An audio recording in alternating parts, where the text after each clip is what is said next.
Bien, bonsoir à tous. Bonsoir. Je vais donc ce soir parler d'un sujet qu'on parle beaucoup dans les églises dénominationnelles. C'est au sujet de Babylone. On va commencer directement par l'Apocalypse, chapitre 18, verset 2. Il cria d'une voix forte, disant « Elle est tombée, Babylone la grande.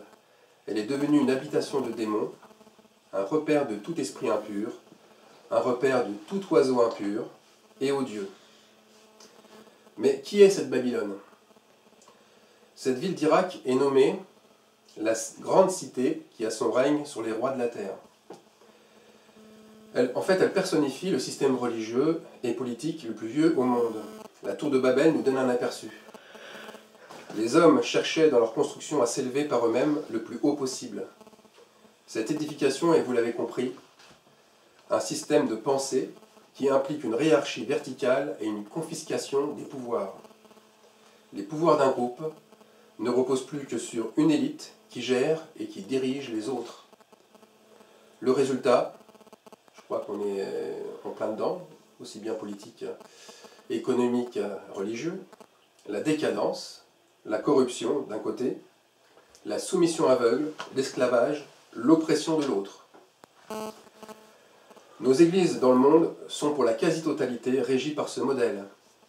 D'ailleurs, ce modèle est très prisé par la franc-maçonnerie. Jésus, en sanctifiant son église, lui demandait de sortir du monde. Il lui demandait de construire et d'édifier par la révélation du Saint-Esprit, et non par la connaissance.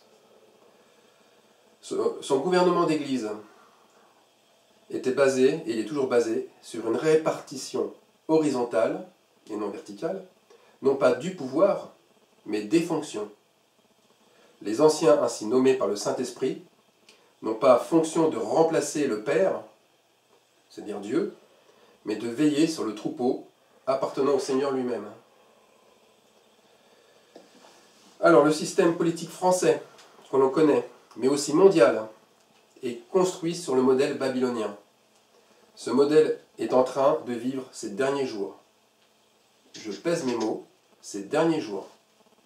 Il s'effondre, emmenant avec lui, dans sa chute, le système religieux. Pourtant, un essai politique bien différent a été tenté en France, il y a de cela plusieurs siècles. Chose incroyable, moi qui parle de cela, en ce moment, je vis sur les terres du fondateur de ce système, qui s'appelle ce système de conseillers. Et ce fondateur s'appelle le duc Saint-Simon, qui est à l'origine de la polysynodie. La polysynodie, c'est une répartition différente des pouvoirs, qui était en fait trop centralisée sur Louis XIV, qui régnait en monarque absolu. Ce système politique, en fait, il est inédit en France. Il n'y a pas d'autre pendant, puisqu'à la place des secrétaires d'État ou des ministres, on a créé des conseils.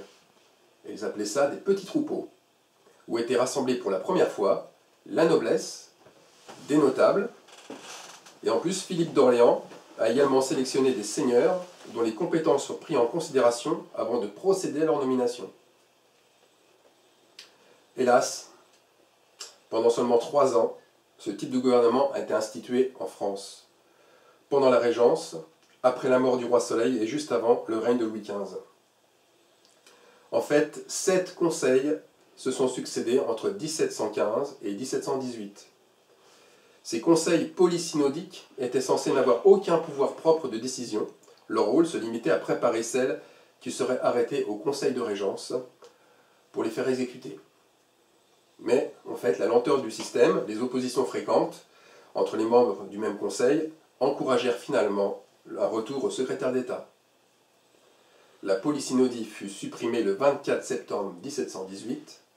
Cet échec est encore la preuve que sans l'action du Saint-Esprit, toute tentative, qu'elle soit aussi louable soit-elle, honorable soit-elle, même avec des gens très intentionnés, très bien intentionnés, est détruite parce que le cœur irrégénéré et tortueux de l'homme naturel détruit tout.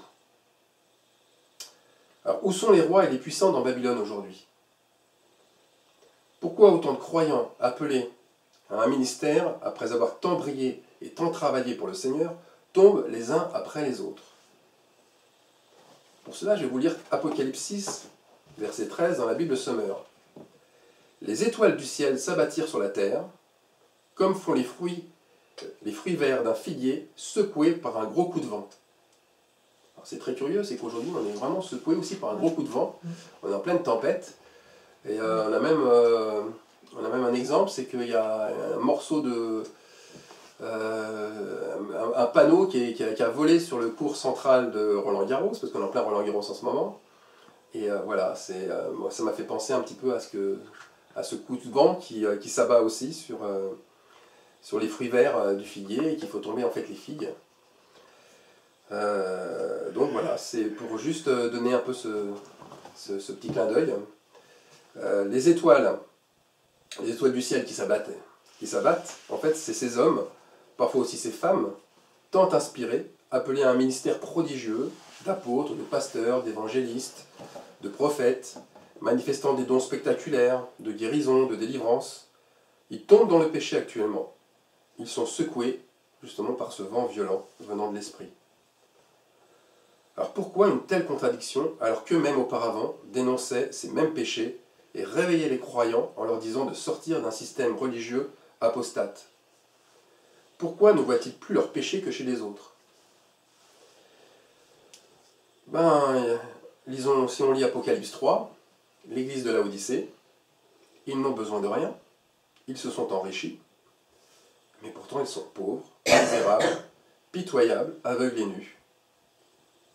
Alors le collier que leur conseille d'acheter auprès du Seigneur, l'ange, pour retrouver la vue, n'est autre que ce remède fait de repentance et de pardon. Mais en ont-ils vraiment envie? Je vais aller plus loin. En ont-ils la nature?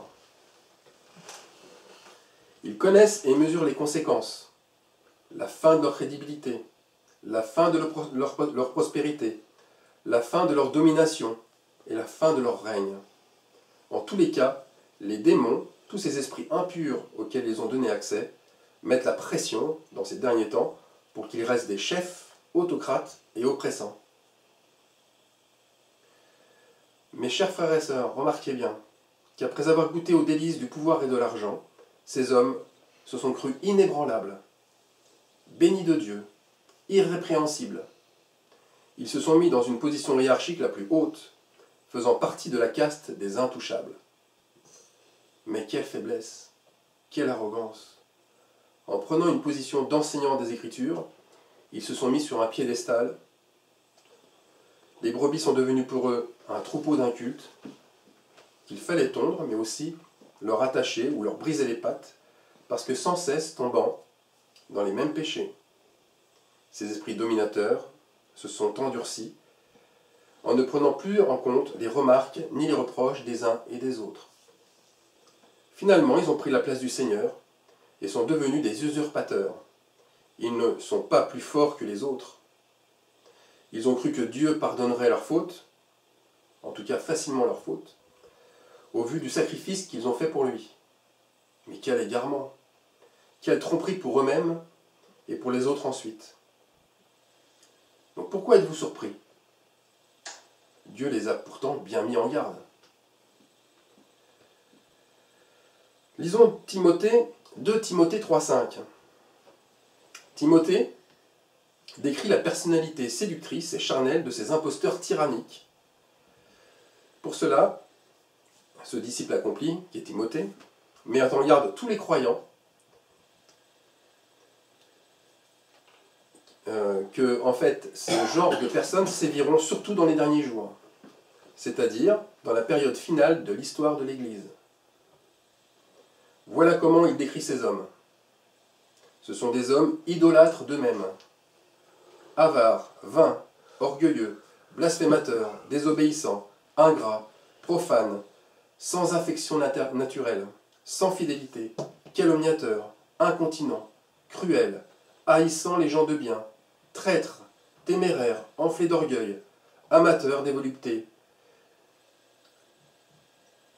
ayant l'apparence de la piété, mais en ayant renié la force. Pour reprendre cette dernière phrase, ils vous séduiront par un peu de piété, car ils sont attachés aux pratiques extérieures de la religion. Ce sont de bons acteurs.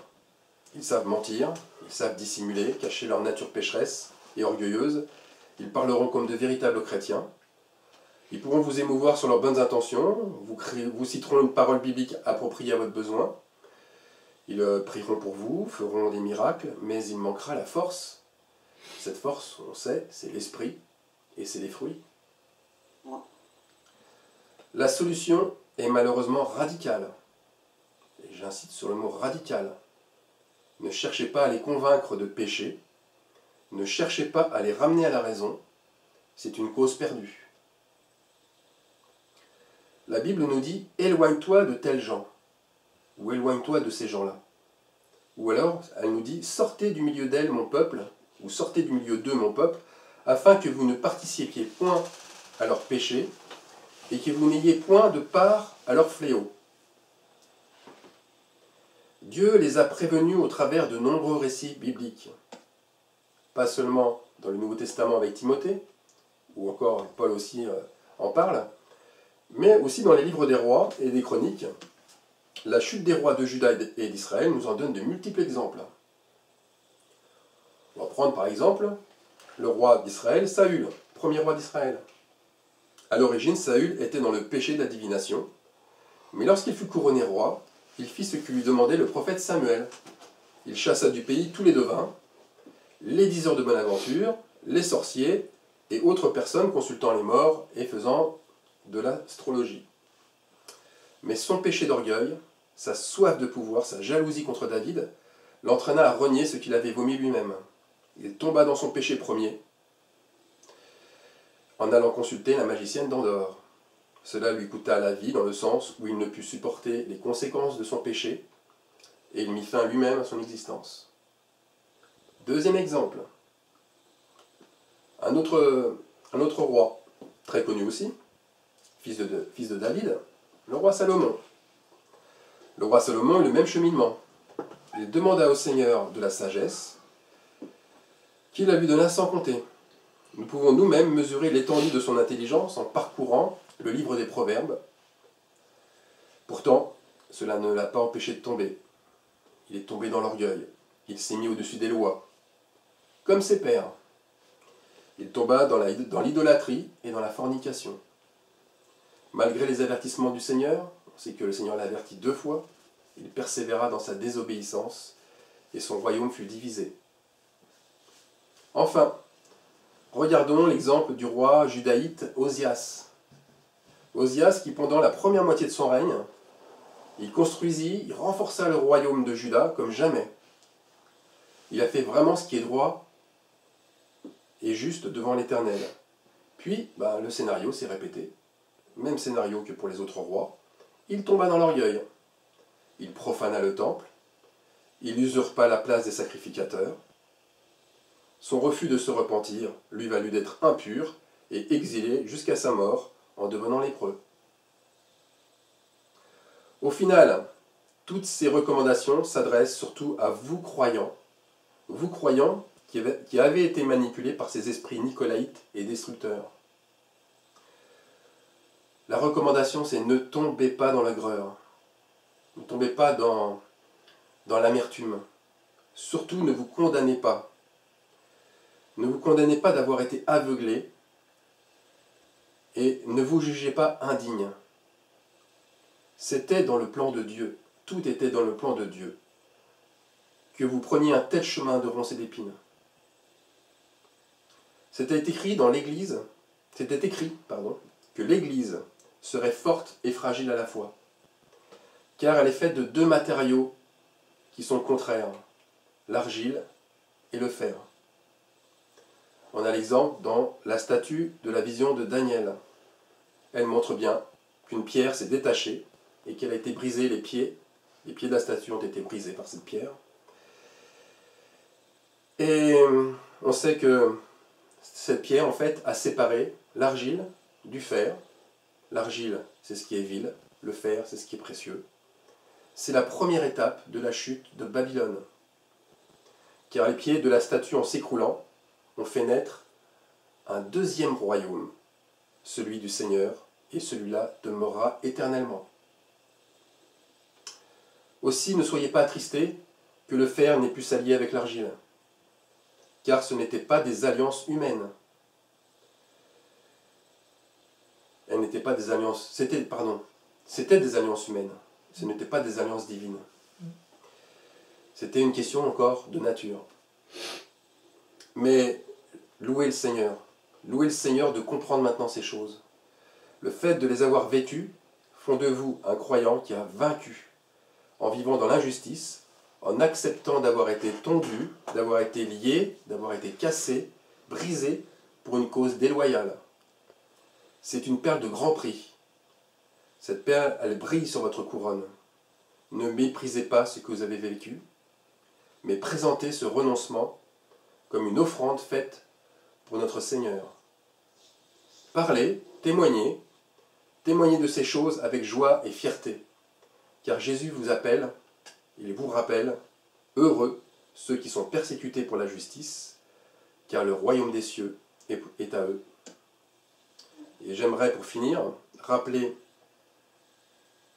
la chose importante de Babylone, c'est que ce système politique français, mais aussi mondial, qui est construit sur ce modèle babylonien, ce modèle est en train de vivre ses derniers moments, ses derniers instants, et qu'il s'effondre, et qu'avec lui, il entraîne dans sa chute le système religieux. Regardez autour de vous, ça va être spectaculaire. Merci.